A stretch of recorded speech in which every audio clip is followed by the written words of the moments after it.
We're doing it anyway. All right, that little red light came on. I got to turn mine off. You have to get that to me at some point. All right, Kyle, tell us about the movies you made growing up in Connecticut as a kid. Oh, really? Yeah. You should introduce yourself first, though. All right. My name's Kyle Kochan. I've been kind of making low-budget neighborhood films since I was probably 12 or 13. I think the first one ever was actually called Tiger Man, Revenge of Tiger Man. When we were like 12, we filmed with a bunch of neighborhood kids, and I just remember there was one scene where Tiger Man, he was the bad guy. We had one of those retractable knives, and everybody in the whole neighborhood died from that same knife, because Tiger Man was a bad guy. But at one point, he looked at the camera and he blew our cover, but it stayed in the final edit because everything was edited in camera.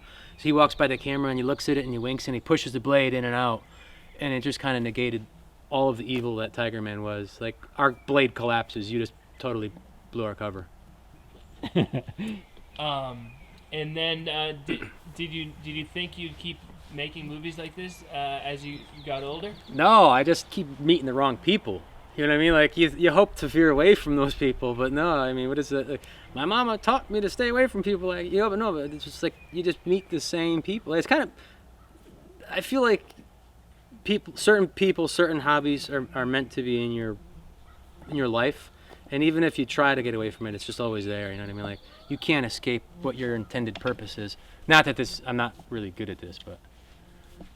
In the Druid movies, you play a hobo. Tell us all about that. Yeah, I don't know, man. Charlie, early on, Charlie Roxburgh, Charles Roxburgh, Chuck, or just don't call him. What was the one? What was the weird one? Anyway, we've been making films together for a long time, and Charlie always had me play a hobo for some reason, and I don't really know why, because I was probably a little bit too young to really portray a good denizen of the streets, but. I remember the one with Black Death. We made up I guess I was a recovering alcoholic at 21. You know, we never showed drinking in the movies, but I was an alcoholic that was a veteran, I guess, maybe. But the best one was, I remember when we accidentally, it wasn't actually post-production, when we had the ship in the distance goes boop, and I think it was the only time we ever really had like an ad-lib line. It was like, oh, my ship's coming in, and just walked away. But I, for whatever reason, I always played a hobo, a wandering bum. Well, it was partially because you had the helmet. That might be why, yeah. Because you're so low budget. Yeah, we're so low budget. Any Production bit value. of production value does help. Yeah, at one point you scratched the helmet as if you were scratching your head. Oh, Kyle, genius.